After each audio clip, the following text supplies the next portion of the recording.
बिस्मिल्लाहिर्रहमानिर्रहीम। अस्सलाम वालेकुम स्टूडेंट्स बात करेंगे आज MGD 211 के थीम नंबर 9 की। इंशाल्लाह कोशिश करेंगे ये एक ही लेक्चर में इस थीम को टोटल वाइंड अप करें। ठीक है, कुछ चीज़ें इसमें पढ़ेंगे, कुछ चीज़ें स्किप भी करेंगे क्योंकि वो इतनी इंपॉर्टेंट नहीं है। खैर, ये थीम जी इंफॉर्मेशन टेक्नोलॉजी ई कॉमर्स के हवाले से है। Transferring business through information technology के थ्रू हम जब बिजनेस कर रहे होते हैं तो वो थोड़ा सा उस हिसाब से हम यहाँ पे बात करेंगे। IT is revolutionising how business operate, compete and grow. IT ने आज बिजनेस को रेवोल्यूशनाइज कर दिया है। ठीक है, टास्क ऑटोमेटेड हैं, ग्लोबल कस्टमर्स तक रसाई है। IT plays central role in digital transformation across all industries. IT in business refer to use of computers. IT से मुराद क्या है कि हम कंप्यूटर्स को यूज़ करते हैं, सॉफ्टवेयर्स को, नेटवर्क्स को, डाटा सिस्टम्स को, support business operations, decision making, strategy, ये सारे मामला थ्रू कंप्यूटर्स हम कर रहे होते हैं, सॉफ्टवेयर्स कर रहे होते हैं, नेटवर्किंग के थ्रू कर रहे होते हैं। हमारे पास ERP सॉफ्टवेयर, कस्टमाइज सॉफ्टवेयर मौजूद होते हैं कंपनीज के, क्लाउड कंप्यूटिंग है, एक डिटेल वर्किंग है। और आज तो IT पे बिजनेस के हवाले से बहुत ज़्यादा काम हो चुका है और हो रहा है। Improve communication, email, instant messaging, video conferencing, ये कम्युनिकेशन इम्प्रूव करने के लिए है। घर बैठे आप ग्लोब ओवर द ग्लोब बात कर सकते हैं। ठीक है, वीडियो कॉन्फ्रेंसिंग के लिए इंस्टेंट मैसेजिंग है, सारा कुछ। Faster decision making and remote team collaboration, decision making faster है, रिमोट टीम्स हैं उनके साथ इजीली कोलैबोरेट किया जाता है और मामला को सॉर्ट आउट किया जाता है। Efficient operation and automation, automate repetitive task, billing, inventory, payroll. अब ये बिलिंग जो है, इन्वेंट्री है, पेरोल है। आप सिंपल सी बात देख लें कि जो वेबसाइट्स हैं, आप दराज की देख लें, कोई भी वेबसाइट है वहाँ पे ऑटोमेटिकली आपका प्रॉपर बिल बनता है, आप पेमेंट करते हैं, इन्वेंट्री, सारा मामलात होते हैं। ERP सिस्टम जो है, फॉर एग्जांपल SAP है और अकल है, इनकी बेस पर ये कंप्लीट तमाम एक्टिविटीज़ जो हैं एक ही प्लेटफॉर्म पर परफॉर्म हो रही होती हैं। रोबोटिक्स और AI ने तो मामलाती नेक्स्ट जनरेशन पे पहुंचा दिए हैं। रोबोटिक्स बेसिकली रोबोट्स को कहते हैं ना। Data driven decision making, business intelligence tool, for example power BI और Tableau, collect, analyse and visualise data for smarter decision. ये डाटा को कलेक्ट करते हैं, एनालाइज करते हैं, विजुलाइज करते हैं डाटा को, और किस लिए? स्मार्टर डिसीजन के लिए। Predict trends, track customer behaviour, optimise processes. Trends को प्रिडिक्ट करता है, कस्टमर बिहेवियर को ट्रैक करना आसान हो जाता है। अब जो CRM है, कस्टमर रिलेशनशिप मैनेजमेंट सॉफ्टवेयर हैं, वो कस्टमर की सोच, कस्टमर की थिंकिंग, हर चीज़ को वो स्टोर करता है और फिर फ्यूचर के लिए भी इसको यूज़ किया जाता है। Enhance customer experience, CRM system, Salesforce है, जोहो है। अब सेल्सफोर्स बहुत बड़ी दुनिया है, अपने अंदर एक बहुत बड़ी दुनिया है, बहुत से इसके प्लेटफॉर्म्स हैं। Personalised marketing and services, chatbots and self service portals for 24/7 support. अब चैटबॉट बेसिकली क्या है कि ये AI टूल है, आप इसके साथ चैट करते हैं जी, आपके रिक्वायरमेंट के हिसाब से। अब जिस तरह का इसमें, इसके अंदर ये नहीं है कि बिल्ट इन क्वेश्चन है, सिर्फ उन्हीं के आंसर हो सकते हैं, नहीं, आप अपनी मर्जी का क्वेश्चन पूछते हैं और आपके क्वेश्चन की नोयत के हिसाब से ये आपको आंसर भी करता है। Online feedback, review systems and so on.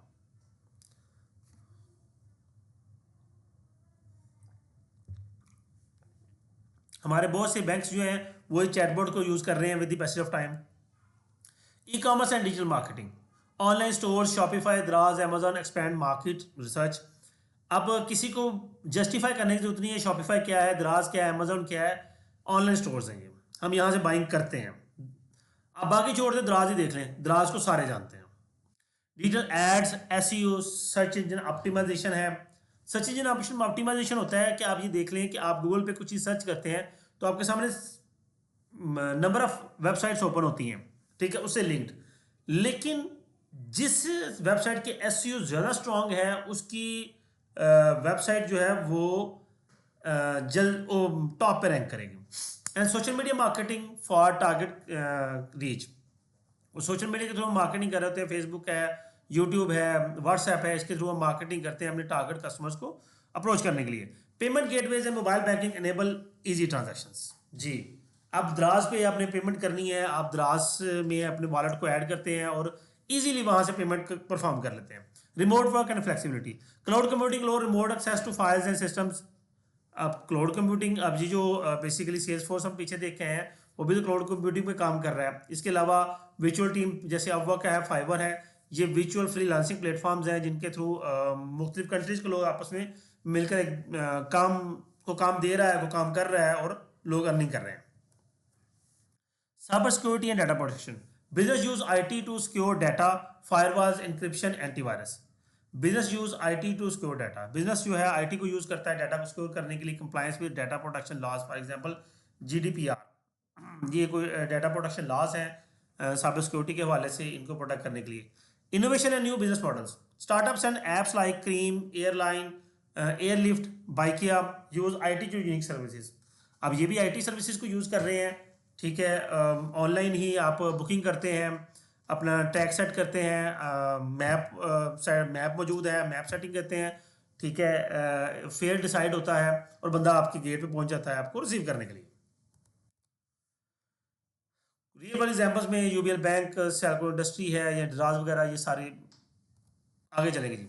Challenges in IT adaptation, कौन से चैलेंजेस फेस होते हैं आईटी अडॉप्टेशन? सबसे पहले तो हाई कॉस्ट, कॉस्ट बहुत सारी है। स्मॉल बिजनेस में lack fund for advance systems, cyber security threats, risk of data breaches and financial loss, ये बहुत बड़ा थ्रेट है।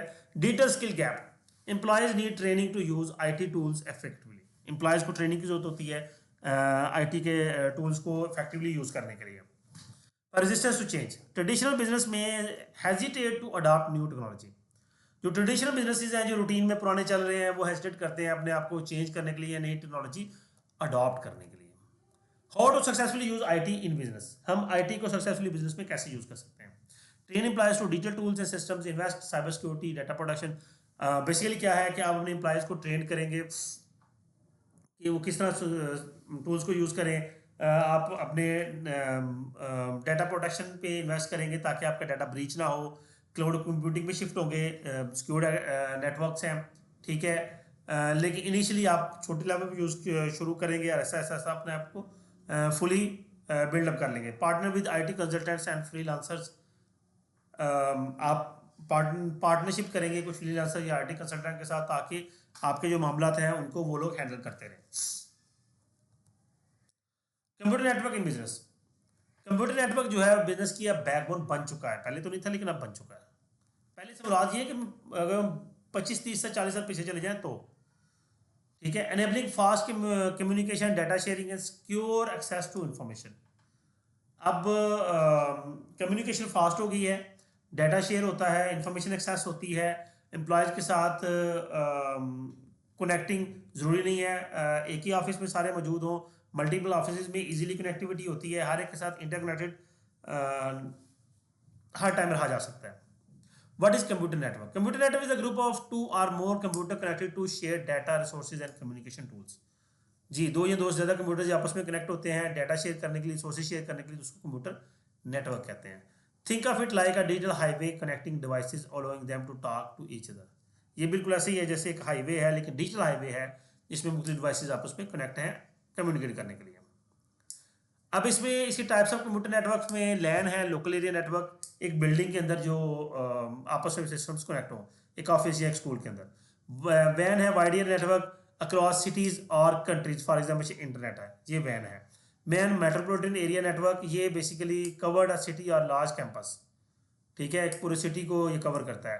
पैन है personal area network, short range, for example Bluetooth phone है, हॉटस्पॉट, ये पैन है। वीपीएन है virtual private network, secure remote access over public networks.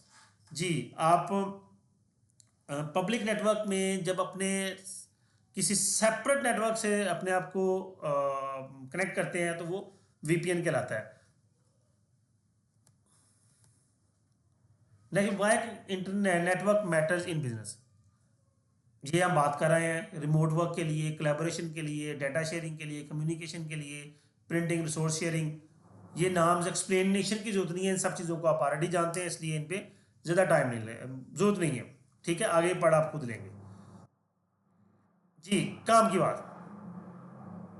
Network components, router है, स्विच है, सर्वर है, फायरवॉल है, वाईफाई है, मॉडेम है। क्या क्या होता है? रोटर क्या है? Connect devices to the internet. वो चीज़ जो डिवाइस को इंटरनेट से कनेक्ट करती है। आपने घर में इंटरनेट लगाया हुआ है, जो डिवाइस आपके घर में मौजूद है उसे रोटर कहते हैं।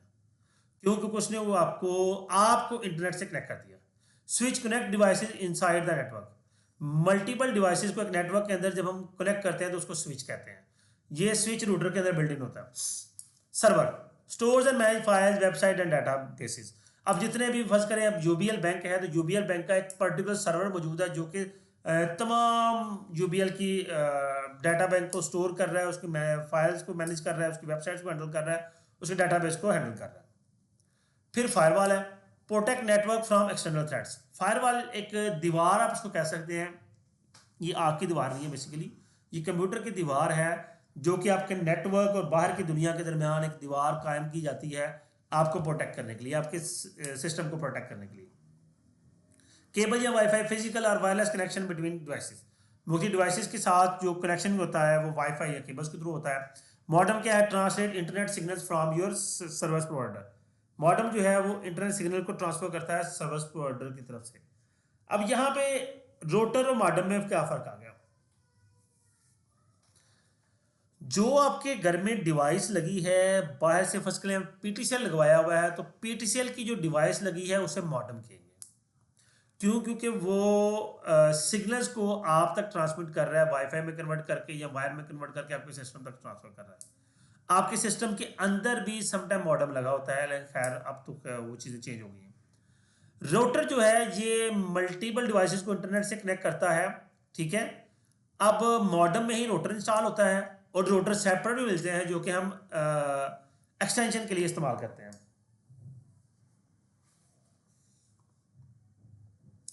नेटवर्क सिक्योरिटी के लिए हम एंटीवायरस यूज करते हैं। Encryption keeps communication data safe. आप देखिए फिर अक्सर जब आप व्हाट्सएप मैसेज करते हैं तो लिखा आता है डाटा इंक्रिप्टेड, ठीक है, डेट इंक्रिप्टेड, कुछ इस तरह की लैंग्वेज लिखी होती है। तो वो इंक्रिप्शन बेसिकली क्या है? आपकी कम्युनिकेशन को और आपके डाटा को सेव करने के लिए होती है।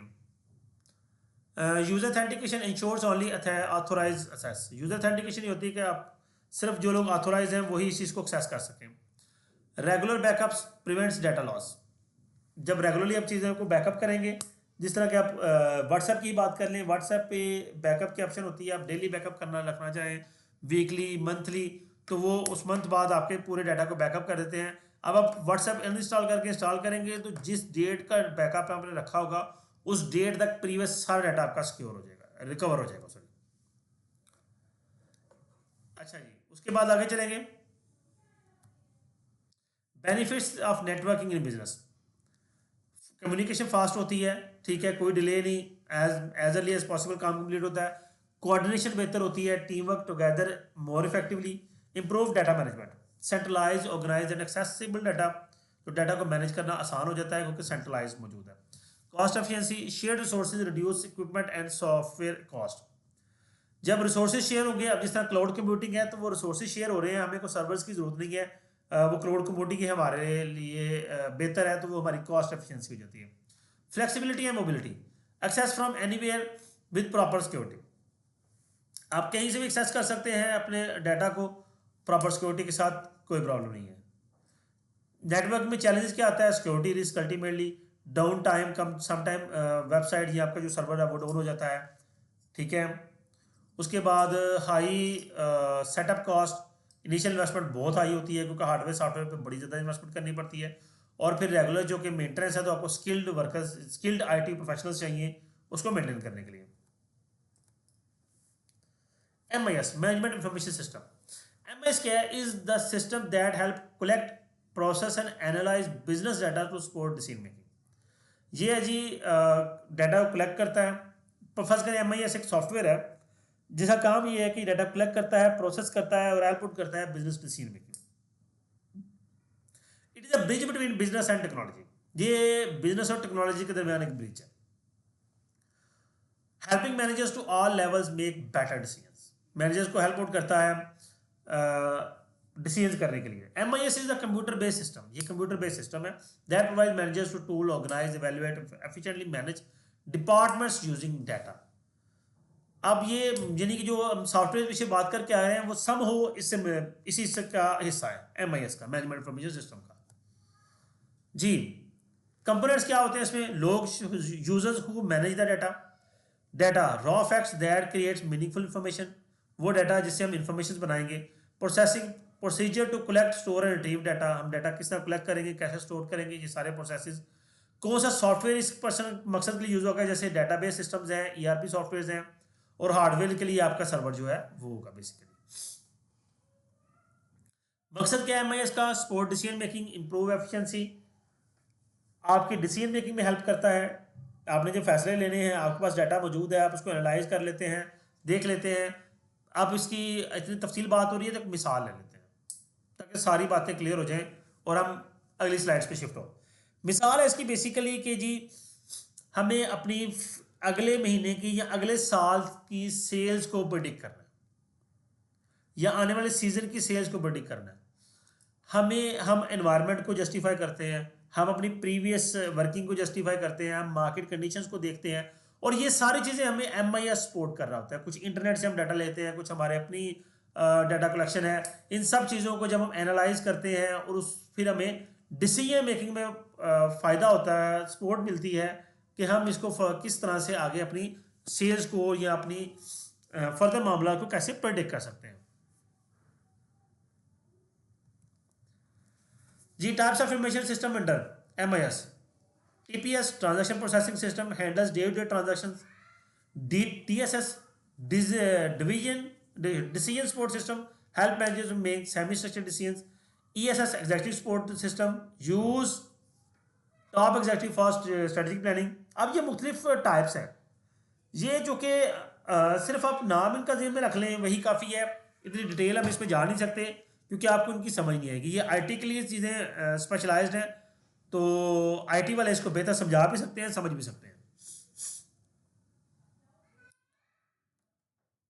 अब यहाँ पे छोटी सी एग्जांपल दिया है कि किस तरह एक रिटेल कंपनी MIS को यूज़ कर सकती है। डेली सेल्स को रिकॉर्ड करना, इन्वेंट्री लेवल को रिकॉर्ड करना, कस्टमर बाइंग। अब इसकी मिसाल आप ले लें, आपको सबसे बेहतर इसकी मिसाल मिलेगी एक फार्मेसी पे चले जाएं, क्योंकि जो स्टोर है ना, हम डिपार्टमेंटल स्टोर की बात करें तो वो बड़े स्टोर हो जाते हैं। हम छोटे की बात कर लेते हैं, हम फार्मेसी पे जाते हैं। अब फार्मेसी से आप कोई चीज़ परचेज करते हैं तो फार्मेसी वाले को ज़रूरत ही नहीं है और कंपनी को ऑर्डर के लिए देखना है कि मेरे पास कौन सी चीज़ है कौन सी नहीं है। उसने जो कंपनी आनी है उस कंपनी की लिस्ट निकालनी है कि मेरे पास मीनिंग कौन कौन सी चीज़ कितने कितने पीसेस पड़े हुए हैं। तो इन्वेंट्री लेवल मेंटेन कर रहा है, डेली सेल्स उसकी ट्रैक रिकॉर्ड हो रहा है, कस्टमर पैटर्न, बाइंग पैटर्न वो देख रहा है, फ्यूचर डिमांड को वो देख रहा है कि रूटीन में ये प्रोडक्ट किस हिसाब से सेल हो रही है, इसका सीजन चल रहा है तो हमें कम ऑर्डर करना है या ज़्यादा ऑर्डर करना है। Prepare monthly performance reports for managers, ये सारी चीज़ें जी। अब देखिए इसके बेनिफिट्स की बात जरूरत नहीं है करने की, आगे चलते हैं। चैलेंजेस, अब इसके चैलेंजेस की बात करें तो हमारे पास है जी हाई इम्प्लीमेंटेशन कॉस्ट। इसी इम्प्लीमेंटेशन कॉस्ट आई है, जारी सी बात है, IT सिस्टम्स है तो कॉस्ट तो हाई होगी। रेजिस्टेंस टू चेंज, एम्प्लॉयज में hesitate to adopt new systems. Employees जो है वो हेजिटेट, नए सिस्टम को अडॉप्ट करने में हेजिटेट करते हैं। Data security risk, sensitive data must be protected from breaches. Data security risk जो है वो तो जरूर है ही है, और system down time, technical issue आ जाए तो सिस्टम डाउन हो गया। आगे चलते हैं जी, ecommerce and its dynamics. Ecommerce refers to the buying and selling of goods and services over the internet. हम चीज़ों को खरीदते हैं, बेचते हैं इंटरनेट के थ्रू, इसको E-कॉमर्स कहेंगे, electronic commerce. Is use of electronic system specially internet to conduct commercial transaction including sales, payments, promotions, customer service. आप इसको, आपने जितने दराज यूज़ किया होगा तो दराज को ही जेन में रख के आपने इसको अंडरस्टैंड करना है। क्या है, उसी के थ्रू सेल्स हो रही है, पेमेंट कर रहे हैं, दराज भी, प्रमोशन भी आ रही हैं आपको, मुख्तलिफ किस्म की, कुछ रेट कम होता है वो आपको शो हो रही होती है, ठीक है। कस्टमर सर्विस से आपको कोई इशू है तो आप दराज से बात कर सकते हैं, कस्टमर सर्विस ले सकते हैं। आगे चलेंगे। अब E-कॉमर्स या तो B2C होगी, बिजनेस टू कंज्यूमर, जैसे दराज है। B2B होगी, बिजनेस टू बिजनेस, जैसे अलीबाबा आ गया, इंडिया मार्ट है, ट्रेड अली है, ट्रेड की है। अलीबाबा होलसेलर है, एक होलसेलर वेबसाइट है, उसने बिजनेसेस की प्रोडक्ट सेल करनी है। क्यों? क्योंकि वो रिटेलर्स जो हैं, फर्ज करें द्राज के जो सेलर्स हैं जो हमें प्रोडक्ट कंज्यूमर को सेल कर रहे हैं, वो होता है अलीबाबा से चीज़ें परचेज करते हैं और फिर द्राज पे सेल कर रहे हो। C2C, consumer to consumer, OLX, ठीक है, हम चीज़ें OLX पे लगाते हैं और आगे भेजते हैं। Consumer to business, freelancers offering services to firms, जी। C2B, फ्रीलांसिंग इसका बेस्ट एग्जांपल है। और B2G, business to government, firm supply government via tenders, governments को सप्लाई किया जाता है। इन नामों को ध्यान में रखिएगा, MCQ आ सकते हैं। आगे चलेंगे। Dynamics of ecommerce, digital platforms, websites, mobile apps, marketplace tools like Shopify, WooCommerce, Magento. खैर चले, अब इतनी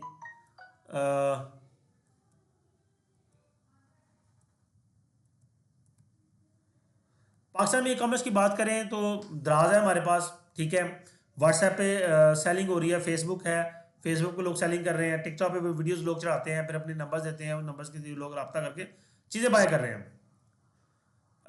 फ्यूचर ट्रेंड्स इन कॉमर्स में AI है, चैटबॉट है जो चीज़ों को ऑटोमेट कर रहा है, ठीक है। Voice shopping using smart assistants, green logistics, eco friendly packaging, delivery, ये आप फ्यूचर आ रहा है जी। अब देखिए क्या है कि आप चैटबॉट ही आपको चीज़ रिकमेंड करेगा, देखेगा, आपसे डिस्कस करेगा और फिर आपके मुताबिक उस चीज़ को ऑर्डर भी प्लेस कर देगा, चैटबॉट ही। पाकिस्तान का इस वक्त बिगेस्ट ई कॉमर्स प्लेटफॉर्म है जी द्राज, 2012 में बना। अलीबाबा ने इसको 2018 में एक्वायर कर लिया, अलीबाबा का अंडर ही चल रहा है, एक B2C मार्केट प्लेस है। मैसिव सेल्स इवेंट लाइक 11 अच्छा जी। प्राइस है, ये भी एक अच्छा प्लेटफॉर्म है पाकिस्तान का। Trusted platform electronic and mobile phones, founded 2015 model, price comparison, direct selling, ठीक है जी, डायरेक्ट सेलिंग करते हैं और ये B2C फॉर्मेट है। आगे आया Bagallery, beauty fashion and lifestyle ecommerce store, founded 2017, target fashion conscious youth specially women, ये जी वुमेन्स को टारगेट करते हैं। बाइकिया है, ये जो बाइक थ्रू बाइक राइडिंग के लिए है, ठीक है। नेक्स्ट आएंगे जी। इंटरनेशनल ई कॉमर्स टूल में हमारे पास अमेजोन है, जो कि पाकिस्तान में तो खैर काम नहीं कर रहा। 1994 में ये बना था एज ए बुक स्टोर, और आज ये दुनिया की हर चीज़ अमेजोन पर सेल हो रही है। फास्ट डिलीवरी भैया Amazon prime, advance logistics and AI driven recommendation, AI इसमें बहुत ज़्यादा इस्तेमाल इस वक्त हो रहा है। और क्लाउड कंप्यूटिंग के थ्रू ये अपने आप को एक्सपैंड कर रहा है। AWS, ये अमेजोन का बड़ा यानी कि एक टूल है। आगे चलेंगे जी। अलीबाबा जो है एशिया बिगेस्ट B2C है, B2B and B2C platform, founded by Jack Ma in 1999। Alibaba.com, Taobao, टीमाल, ये कुछ इसके प्लेटफॉर्म्स हैं। अलीबाबा के ये तीनों प्लेटफॉर्म्स हैं बेसिकली, और मिलियंस ऑफ स्मॉल बिजनेसेस को ये सपोर्ट कर रहा है, चीज़ें सप्लाई कर रहा है और बड़ी लो कास्ट पे। शॉपिफाई कनाडा का है, e commerce platform powering small online businesses, help entrepreneurs build online stores easily using millions of business world wide. Sorry, अच्छा, कोविड-19 में ये बहुत ज़्यादा इन हुआ। आगे हमारे पास मिडिल ईस्ट में नून है, आगे कुछ और चल लेते रहेंगे, चले जी। Insurance and risk management in business, अब इसकी बात करेंगे जी। In business risk everywhere, business का जो टर्मिनोलॉजी ये है कि done for earning profit and always ready for the loss, कि नुकसान के लिए हमेशा तैयार रखें, क्योंकि बिजनेस रिस्क पे है, रिस्क नहीं है तो बिजनेस नहीं है। From natural disasters to cyber attacks, natural disaster से लेकर साइबर अटैक तक कोई भी रिस्क हो सकता है। That's why insurance and risk management, insurance companies यही काम कर रही थी। Risk is the possibility of loss, damage और disruption that can negatively affect the business, जो कि बिजनेस को नेगेटिवली अफेक्ट करती है। कौन कौन से लॉस हो सकते हैं? फाइनेंशियल रिस्क हो सकता है कि आप पैसा लूज कर सकते हैं, ऑपरेशन रिस्क है, कोई मशीनरी ब्रेकडाउन होगी, कोई ह्यूमन एरर आ गया, लीगल रिस्क है कि आपको ऊपर को केस हो गया, स्ट्रेटेजिक रिस्क है पूरा बिजनेस डिसीजन और कंपटीशन, आप प्रॉपर को बिजनेस डिसीजन अच्छा नहीं ले पाते, साइबर रिस्क है, कोई हैकिंग हो गई, natural disaster, flood, earthquake, fire and so on. Risk management is the process of identifying, assessing and controlling risk, ये एक प्रोसेस है कि हम रिस्क को कैसे आइडेंटिफाई करेंगे, कैसे रिस्क को हम ढूंढेंगे, फिर हम उसकी असेसमेंट करते हैं कि रिस्क कितना है, और फिर हम ये करते हैं कि हमें इसे कंट्रोल कैसे करना है। Identify risk, who could go wrong, कोई आग लगी है, कोई थेफ्ट हो गया, कोई साइबर अटैक हो गया, how likely to be happen, ये हुआ कैसे, असेस रिस्क, हम असेसमेंट करते हैं कि ये रिस्क आया कैसे है, फिर हम एट द एंड उसे कंट्रोल या reduce risk, use safety training, backup systems, security cameras, इसके जरिए उसको कंट्रोल करने की कोशिश करते हैं। रिस्क ट्रांसफर करने के लिए इंश्योरेंस कंपनीज हैं और ज़्यादातर फाइनेंशियल रिस्क ट्रांसफर होता है। Monitor and review, regularly update risk plans and improve safety policies. Insurance क्या है? Insurance is the contract where the business pay a premium to a company to protect itself from specific risk. हम insurance company जैसे पाकिस्तान में state life, आदमजी insurance है, उसके बाद चले कोई नाम याद नहीं आ रहा, बहुत सी इंश्योरेंस कंपनीज पाकिस्तान में काम कर रही है, मोर देन 25 कंपनीज हैं। उसके बाद हर बैंक ने अपनी इंश्योरेंस कंपनी बनाई हुई है, जैज कैश ने बनाई हुई है, सब जैज ने, यूफोर ने, सब ने बनाई हुई है। मकसद क्या है कि ये आपसे माहाना बेसिस पर या सालाना बेसिस पर प्रीमियम लेते हैं और आपको मुख्तलिफ किस्म के रिस्क से, वैसे ज़्यादातर अगर बात कर लें मेडिकल इंश्योरेंस होती है, लाइफ इंश्योरेंस होती है, बिजनेस के लिए फाइनेंशियल इंश्योरेंस, बिजनेस की तो फाइनेंशियल इंश्योरेंस, उसमें फायर इंश्योरेंस आ सकती है, कई तरह के, लेकिन है फाइनेंशियली सारी। Property insurance, liability insurance, worker compensation.